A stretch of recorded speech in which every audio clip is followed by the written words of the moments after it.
Hey there, Pokemon trainers. I'm Ash. I'm Nick. And we're here today for our weekly episode of Pokemon Rundown. This week has been fairly quiet in terms of news. Like, there's now word going around that instead of it being a dragon-related specialty set coming in the summer, it's going to be based around Pecharunt and the Loyal 3. Obviously, no one knows. All up in the air, so I'm excited irregardless of what comes of it. We know we're going to be getting a dragon set here soon anyways. They are. Whether it's the specialty set or not is yet to be seen. But, so, in lieu of there being so little news this week, I decided I wanted to sit down because this Mask of Change is a set I was really looking forward to. There were some really good cards in it overall, so I really wanted to see how it influenced the meta, if I had, fairly accurate predictions on cards or not. And honestly, I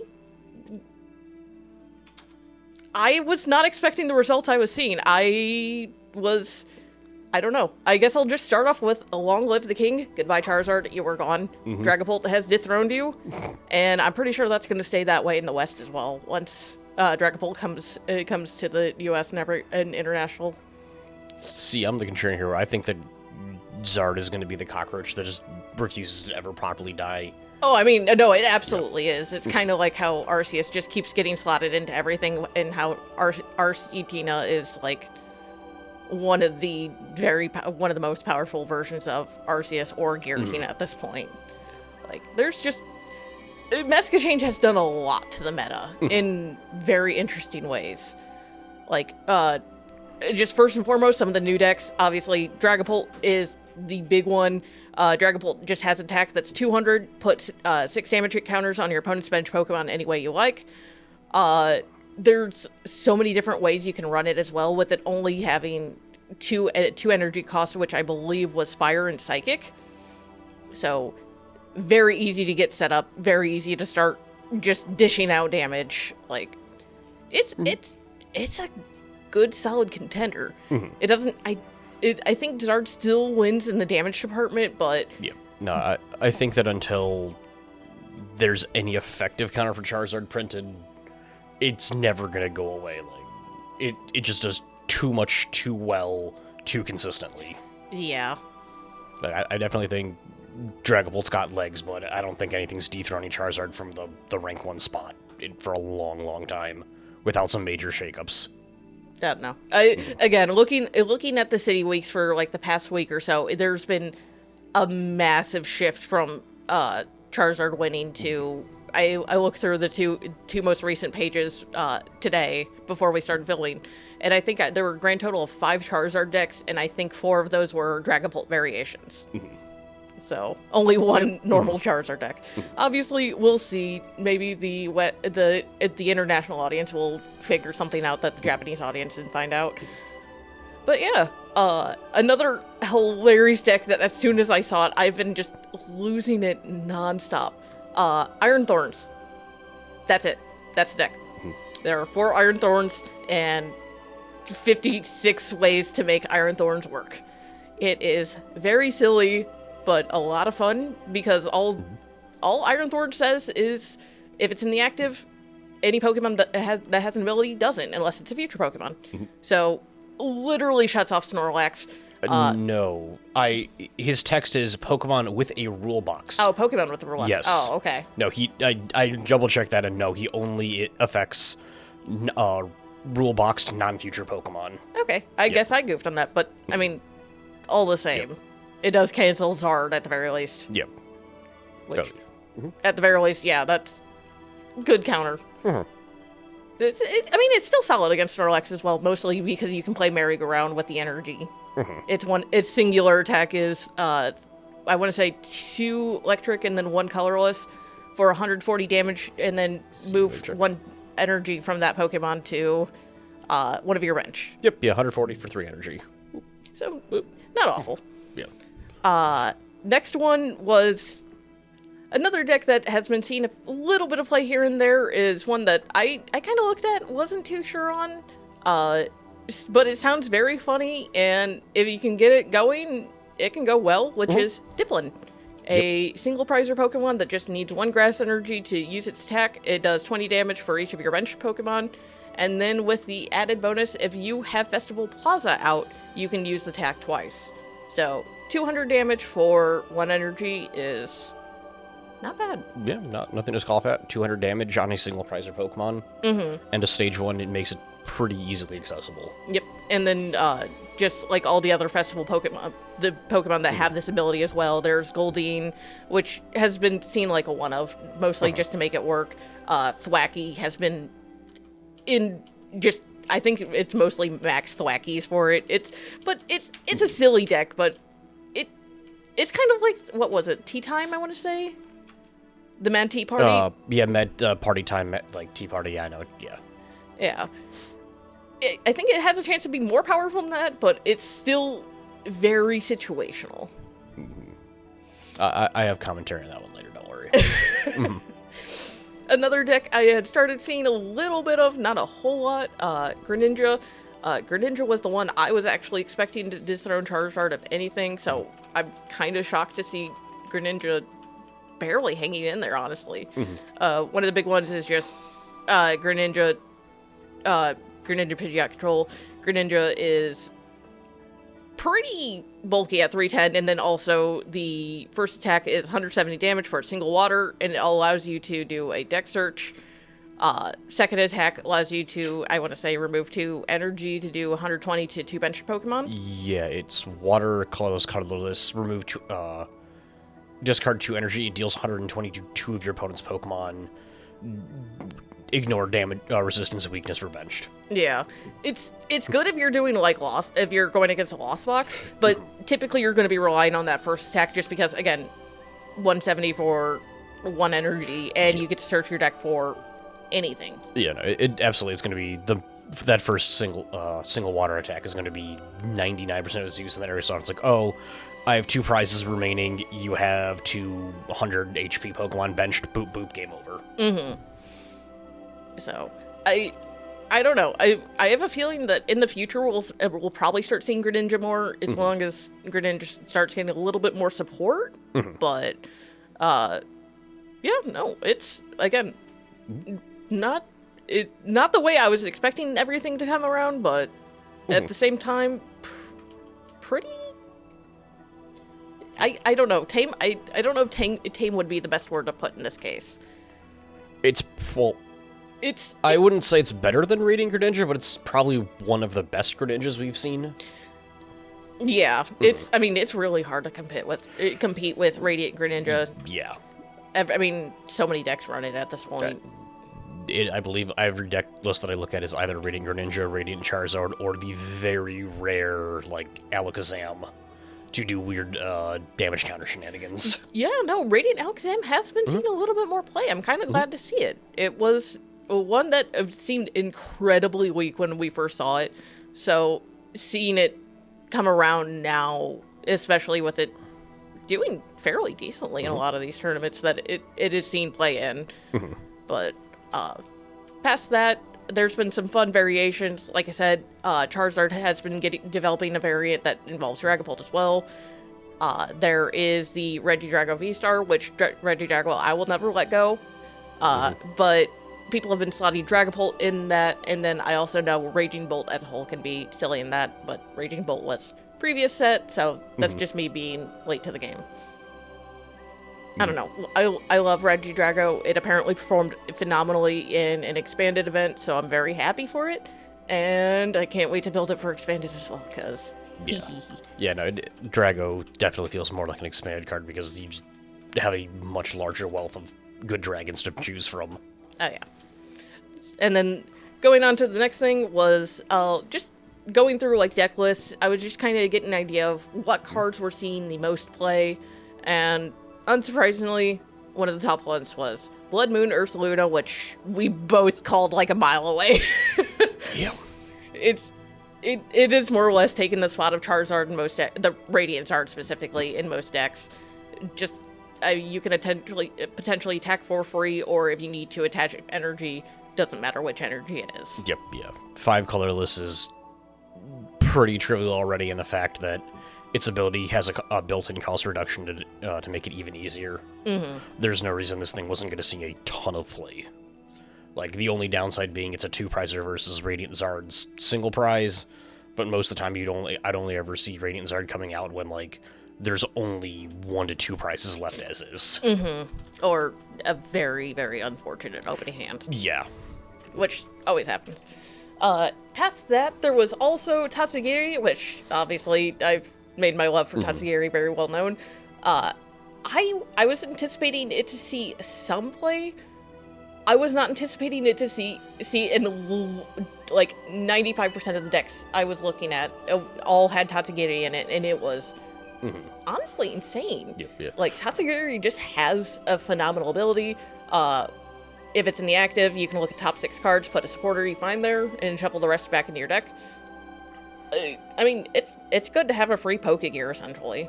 I called this one from also a mile away, where it's like, almost every deck for a long time was running the Celebrations Mew for Mysterious Tail. So a Tatsugiri that essentially does the exact same thing is going to see just as much play. Like, there's no downside to it. Oh no, it EOs in your opening hand, the active spot. Cool, you just get a supporter for free now. Yeah. Oh, I'm playing Lost Box and I have 12 ways of switching my Pokemon around. Cool, I can get a free supporter out of that. Like, I mean, yeah, you get a Colress off of that, and you're just essentially good to go. Yeah. But yeah, no. I guess I didn't... I'm bad at seeing the writing as well. Let's be real here. I wear glasses for a reason. Past that, honestly, I think all of the new A-Spec cards are seeing a lot of play. The 2 big ones in particular have been Unfair Stamp, which is if any Pokemon knocked out in last turn, both you and your opponent shuffle your hand in your deck. You draw 5, your opponent draws 2. Which, yeah, no, fair, completely fair. Yeah. There was also I want to say it was the Legacy Energy, seeing a little bit of play, which is a Rainbow Energy with the ability, if the Pokemon this is attached to is knocked out, your opponent takes 1 less prize. The ability can only be triggered once. Yes. And honestly, that's just really nice. Yeah. It's an unconditional, provides 1 energy of any type you choose with a nice ability on top of that. Past that, Jamming Tower, I figured it would see play mostly just because we've been seeing a lot of tools. I've been seeing both, I've been seeing a good chunk of the TMs at this point. I've seen a lot of de-evolution, I've seen a lot of evolution, I've seen a lot of the Rapid Energize. I don't think that's what it's called. It's like Technical Machine Energize, I believe. Yeah, but it's like all of them are seen play, so having Jamming Tower out, which just stops people from using tools, definitely have to be a little careful, because at this point I think every deck is running tools. But especially opening, again, using like the Charizard match, for example, like opening on Jamming Tower against Charizard, who immediately wants to go for the Energize or go for the Evolution to quickly power out their threats, and just locking them down is like, that can definitely start swinging some games, if not necessarily significantly, but a little bit here, a little bit there, edging in your favor. Yeah, it kind of has the Path of the Peak effect, but not nearly as strong and a little more situational. Yeah. But this is going to be one that's going to be sticking around as long as there's still a decent chunk of tool play, because there is with the TMs that we've been given, those are going to be staying in for a good chunk of time. Yeah, I think the only thing that will really affect how much playability it sees is upcoming future specs, ace specs, where if we have more ace spec tools that are incredibly strong, you're going to absolutely want to keep slotting this to shut those down. Whereas if that were kind of a one and done and we start seeing more like ace specs like the Upper Energy, Prime Catcher, things like that, that are more of just a one and done, it'll probably drop off a little bit. Yeah. Next card that I saw a lot of is Kieran.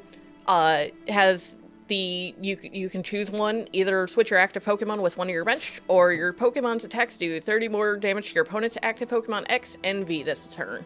Which is, I mean, It's nice because say if you're just a little bit of damage short, you can just take that extra damage to get that KO if you need it, or if you got Snorlax stalled, you can just immediately get that swap out. Yep. Yeah. It's kind of situational in a way, but at the same time, it's just a solid card to at least have a one of in the deck. Yeah, it both of those modes being relevant definitely gives it a lot of legs, where the first one will always be useful. Everyone likes switching. Mm-hmm. The second one, allowing for both EX and V, is what kind of pushes it over the top, where, like, Serena saw a decent amount of play in the past, but the fact that she only targeted Pokemon V made her drop out of favor as soon as we started getting the EXs. Mm-hmm. This being able to hit both of them was like, okay, cool, now no matter what my opponent's playing, if they have basically any rule box Pokemon, I can hit it. Mm-hmm. Hustle also saw a lot of play, which is only can play if Pokemon was knocked out your previous turn. Look at top 8 cards. You can put up to 3 of them into your hand and shuffle the remaining back in your deck. Again, a great card for just a one of, like, this is kind of like the response to, like, Raihan, I feel. Whereas Raihan was a lot stronger, where he just allowed you to put an energy onto a Pokemon and then search your deck for any item. It feels like a little more balanced in that regard, but he's just a good one to have a lot of. If you have one of your Pokemon get a really unfortunate knockout, it just helps you try to bring things back up to speed. I'm having a lot of trouble speaking today. I apologize. Like I said, like Raihan saw play, Roxanne saw play, Cynthia's Ambition saw play, all of which had if a Pokemon was knocked out claws on them. So there's no reason this will not see as much, if not more, play. Yeah. One that I don't know, I had kind of been indifferent on, which was the Cornerstone Mask Ogerpon. As a whole, the Ogerpons look fun, but it's like, I know the Fire Ogerpon was just not good. Yeah. But Cornerstone Mask Ogerpon is seeing a lot of play because of its ability, which says, prevent all damage from attacks done to this Pokemon by your opponent's Pokemon that have an ability. How many Pokemon in the meta right now have an ability? The vast majority of them, because, yeah. So, that should sound a lot of attackers. This obviously wouldn't go around things like, what am I thinking? I don't know. What are you thinking? I don't know. I lost my train of thought again. I apologize.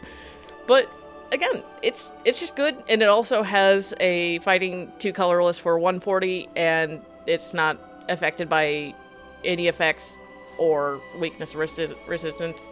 Shred. Great.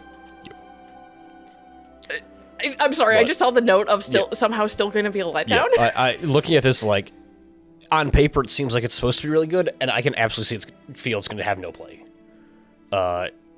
Primarily because it's 3 energy, 140 damage, which, cool, you can say, you put it in front of a Charizard, it has to attack 3 times before it gets through that. That's the one, is where if it was like fighting colorless 140, good. If it was fighting colorless 200, phenomenal. It's just the 140 being just slightly lower to where all of, like, the big beater EXs right now, this has to sit in front of them for 3 turns before it can finally take 2 prizes. Yeah. I don't know. It can go both ways, honestly. I think its saving grace is we have seen Pokemon like this in the past. Duraludon VMAX was a nuisance up until the end. There was also the previous Dragapult VMAX, which had Shred as well, but it did, I want to say, 160 instead of 140. So yeah, that sounds right. Tiny bit more damage. So having the less damage, but with that ability, I don't know. I think it's going to stick around and kind of be like the nuisance mod to deal with. Yeah, fair enough. I'm the naysayer where it's like this. You play this, you think you're good to go, and then your opponent goes, "Cool, canceling clone, goodbye." Like it just got that thing where, like, it seems so good, which means inevitably it's going to see absolutely no play, because every time it's like, this card seems really good. Nope, never. And then I believe you were the one making comments about Teal Mask. Yeah, that I meant. Yeah. Actually, I'm all in on another one of the Ogre Pawns, where Teal Mask Ogre EX. Ability is Teal Dance. Once during your turn, you may attach a basic grass energy from your hand to this Pokemon. If you attach energy to Pokemon this way, draw a card. And then 3 grass energy, Myriad Leaf Shower. This attack does 30 more damage for each energy attack to both active Pokemon. Which goes really well with things like Espathra, or against Espathra, honestly. But which that is exactly my point of comparison. Is Espathra is starting to see play. It's still a little fringe, but it's a good answer to the Charizard menace, where you're able to attack for weakness, whereas this guy is coming out of the gate with 120 damage with weakness against a Charizard EX, and assuming they used I blank on Charizard's name, ability name. Infernal Rain? That sounds right, yeah. Assuming they used that to immediately get the energy for Charizard to attack, that is now a guaranteed knockout. I don't know. Maybe it'll see play with Espathra too. Yeah. That is also a good potential. You can easily do something with Fortress, cheat all the energy on as fast as possible and go to town that way. So yeah, like slight downsides where Espathra has 50 more HP, but it's a stage 1, so it's like, do you want the stage 1? Do you want the basic? It doesn't have an ability which puts attacks on it, all of your opponent's active Pokemon attacks, which Espathra does, that makes it a little harder to deal with the Espathra in the first place. But it's kind of the ones where it's a little bit of a 1-for-1 trade-off, where for everything Teal Mask Ogerpon doesn't do that Espathra does, it does things that Espathra can't do. Yeah. So I have hopes for this one to see at least become like a 1 or 2 copy inside an Espathra deck, or even a grass deck, to emerge as a, hey, we're going to do a meta call right now. Charizard EX is running rampant. Here's a bunch of really strong grass types that can deal with that deck effectively. Or even just be able to go faster than it so that you don't have to deal with the problem that a lot of the current grass decks do, where the rest of Charizard is fire. Yeah. Completely fair. Yep. My next little note is on Carmine. She's a supporter. She says, if you go first, you may play this card during your first turn. Discard your hand and draw 5 cards. I'm okay with this. I'm very torn. I'm also the one that's really bad at seeing the writing on the wall. I didn't think Battle VIP Pass was that great, and, proceeded to eat my words for the next 2 years on that one. It just falls into the issue of once that first turn is done, it's just dead weight. And that's why I'm also just very concerned, because with it also being a supporter, I mean, I guess when you're going first, that doesn't matter too much. Yeah. But I don't know. I would prefer going Squawkabilly over this. Fair. I'm looking at it through the lens of, I've been playing a lot of Ancient Box matches, and I've had way too many games where I'll have an opening hand that is just completely dead. But it's like, oh, I'm going first. I have my Explorer's Guidance. I can't use this thing. I have, 1 Pokemon, 5 energy, and 2 other cards. Okay. I need to get rid of this hand quickly because my opponent's gonna run me over instantly. Yeah, that definitely makes it a lot better. Yeah, I most like it for, especially where it's like, oh, I have an opening hand, it's a little rough, but I have, say, a Pokegear. Now I can look at the top 7. Oh, cool, here's my Carmine. Let's get rid of everything, draw a fresh 5, try to restart, and get something going as kind of a quick emergency turn 1. Okay, this is a bad hand. Let me try and fix it as quickly. Yeah. Yeah. Okay. I will accept better than I was originally thinking, mostly because I didn't think fully through and just how, bad starting hands can really be. Yeah. This is like it's going to be probably a 1 or a 2 of, at most, you're going to be running it in collaboration with Pokegears. And it is going to be those ones where you're not going to want to see it late game, but if you can see it on turn 1 or 2, just to quickly get junk out of your hand to build up and get those really important early turns started. Or if anything, again, just fodder after that first turn. Yeah. For Ultra Ball and things like that. So. Yep, precisely. Yeah. Next up on my list of things that I think are going to be good. Waking Whistle. Look at the top 5 cards of your opponent's deck. Put any number of basic Pokemon you find there onto your opponent's bench. Your opponent shuffles the remaining cards back in their deck. They printed this into the meta that has spawned 2 different control decks. Yeah. Yeah. Yeah. I am absurdly okay. Both because I play Charizard, but also like, so I can now potentially look at the top 5, put, let's say, 1 or 2 basics onto their bench, and completely throw their game plan off, because if they're sitting on a Pokemon they need in hand, like say they have the Greninja in hand, but I don't want to run that out because you can boss it and immediately knock it out if I don't have protection. Oh, well, I'm just going to steal that last remaining open spot on your bench now with something you don't want to see there. Yeah. Or even just, again, when the collaboration with it, where it's like, oh, look at that, I found your rating Greninja in the top 5, put that on your bench, boss it out, and kill it. It's an Erica's invitation, but you don't have to rely on your opponent holding up the cards to make it worth using. And also, not a supporter. Yep, and not a supporter. It's...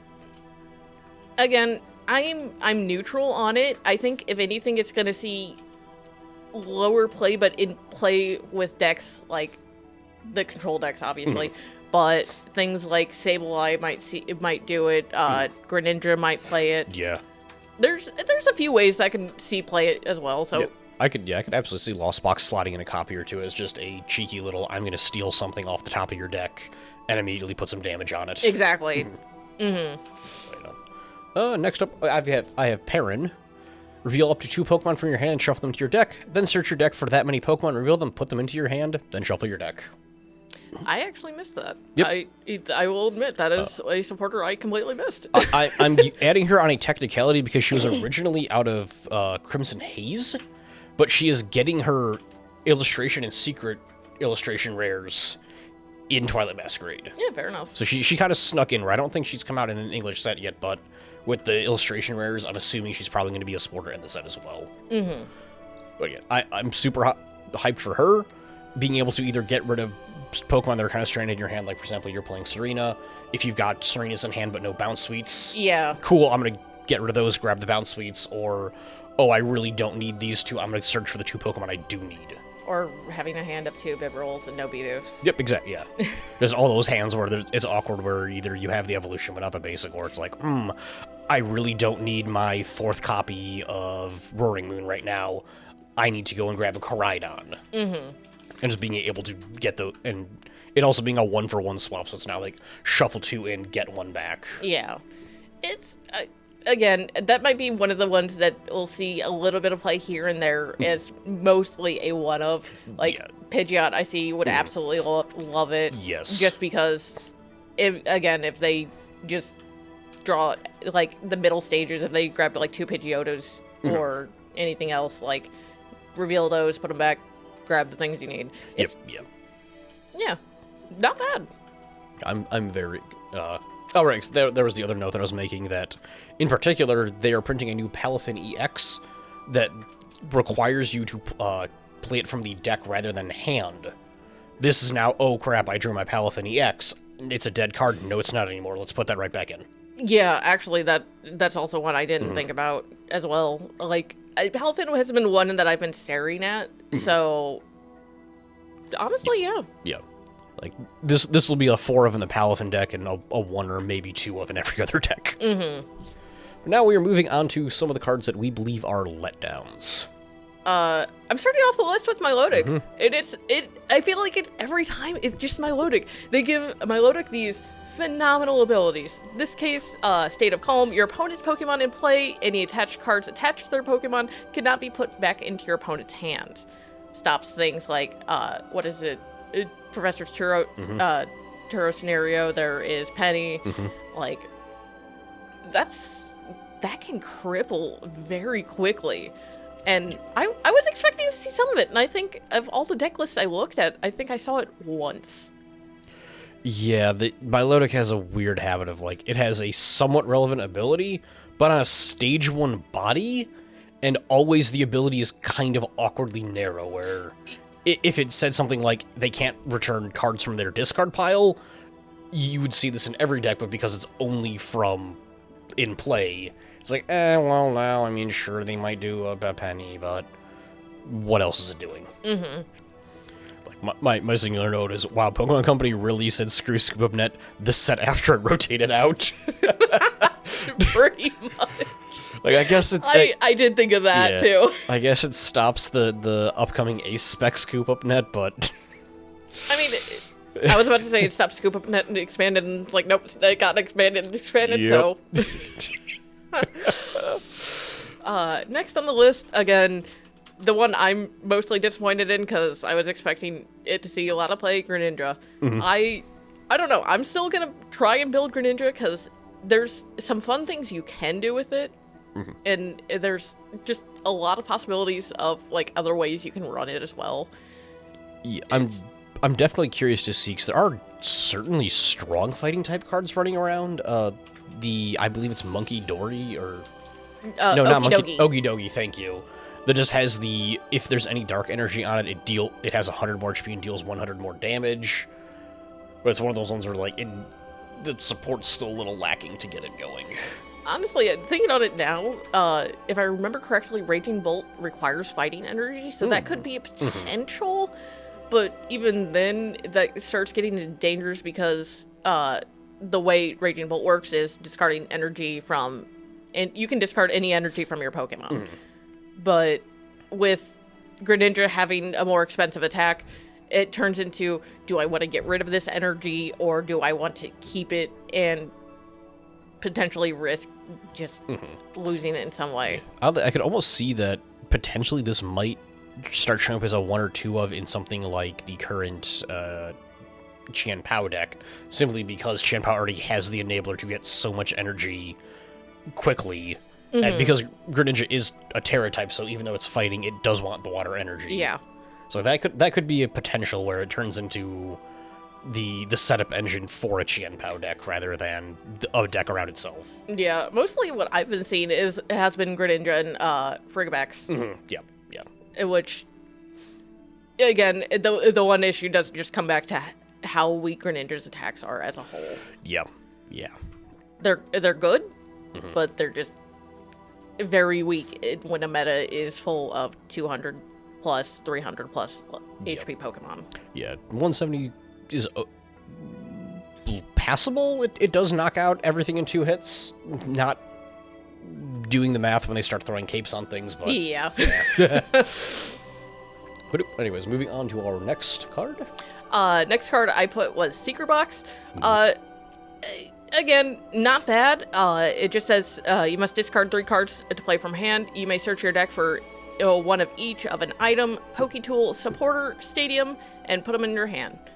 Which, if you just need to grab very specific things very quickly, great. Yep. It's the drawback of the discarding 3 cards.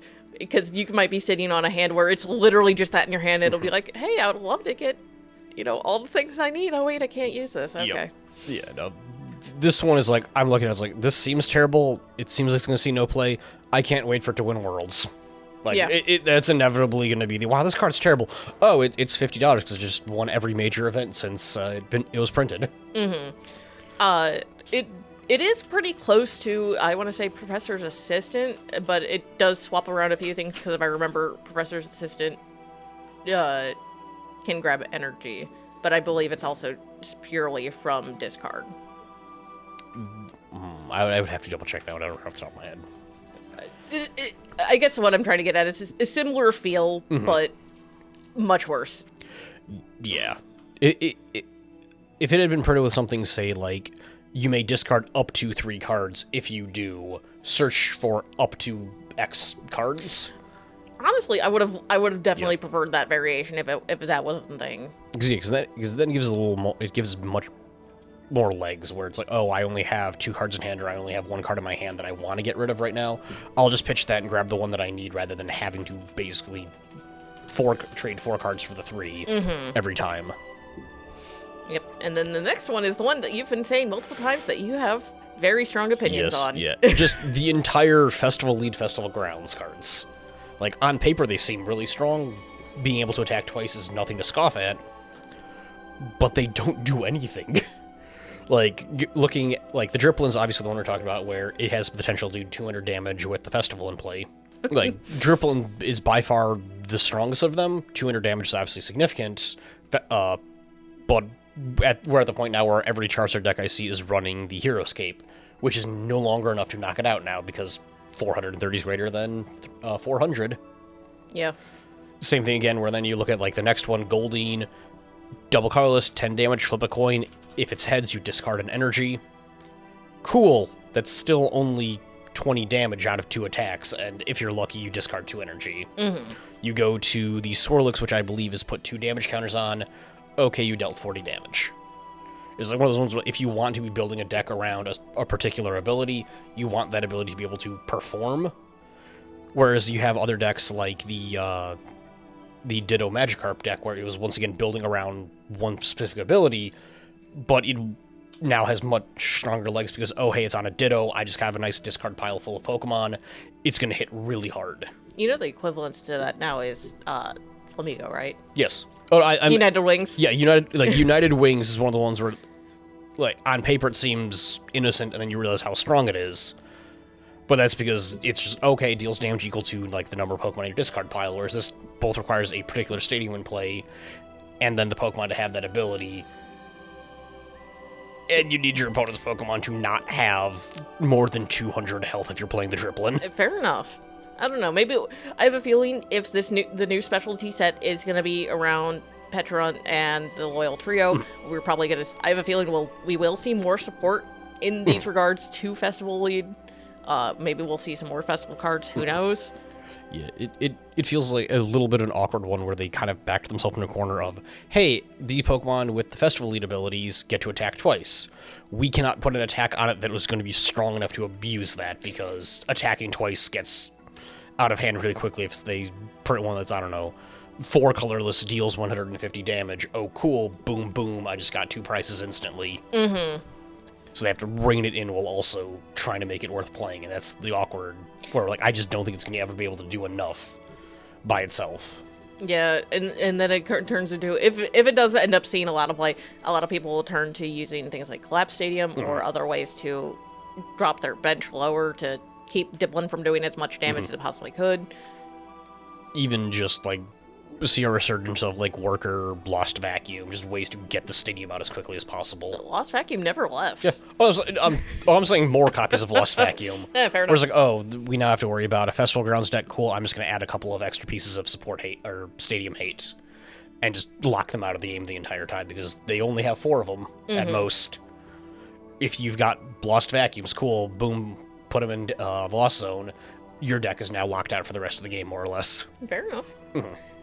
Again, that's one of the ones that I hope it does see more support, because it seems like it would be a fun deck overall. It's just, yeah, now that you pointed out, there's just a lot of issues where just one thing can screw up your entire lead-up. Yeah. Yeah, it's one of those ones where, like, especially because the last of the Festival Grounds one is the Grookey that doesn't have the Festival Lead itself. It just says you can start searching out cards if you have Festival Grounds in play. And then again, and it turns into an awkward of, okay, so now I have to have a stage 1 play that's just going to search me a card a turn, but I also need to make sure that I'm keeping the correct number of Driplins, Grookies in play, so on and so forth. Oh, I want to run 1 or 2 copies of the, what was it again? The Goldeen, to try and slow my opponent down with discarding the energies. And just too many working pieces all having to run simultaneously that can be disrupted very, very quickly. Yeah. I'm a Festival Grounds hater. Noted. Yep. I believe that is about it that I had for most of my letdowns, because the ones that you had mentioned, they're the same ones where it's like, yeah, those are kind of the worst ones they're putting out right now. And again, it's not even that the cards themselves are bad. It's just you can't do enough with them or move with them fast enough. Yeah, but it's definitely right now we're in a game where every single turn counts, and you cannot waste your turns just waffling around or playing a card for the sake of playing the card. You need everything to have an impact, especially with Charizard running around and turning every game into more or less a very quick clock if you cannot answer him instantly. And again, this is not us.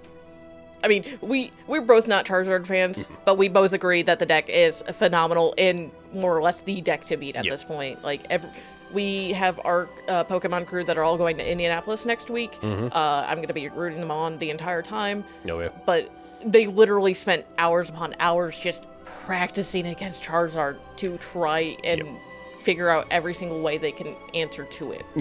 And it's rough. I mean, I think the general consensus I got from talking to them about their Charizard playtesting was the best answer to Charizard is be the better Charizard player. Yeah. Yep. And that's kind of why I was looking towards Twilight Masquerade / Mask Exchange, because I'm tired of Charizard. I want to see more things in meta. Yep. I wasn't expecting the meta to suddenly just become 90% Dragon Ball, 10% literally everything else. I'll accept that for the time being. I feel like that probably over the next few weeks we'll see a correction where people move back to playing more established decks, where right now it's here's the shiny new toy, let's try this thing out. Let's figure out how strong it can be, let's play it until it breaks. And now that we know what it's capable of, where does it slot into the existing decks? Yeah, it's going to be fun. It's going to be really interesting to see if the international audience, if we end up following the same trends the Japanese have, or if we're going to be developing new things, finding new things that they haven't, trying new things they haven't.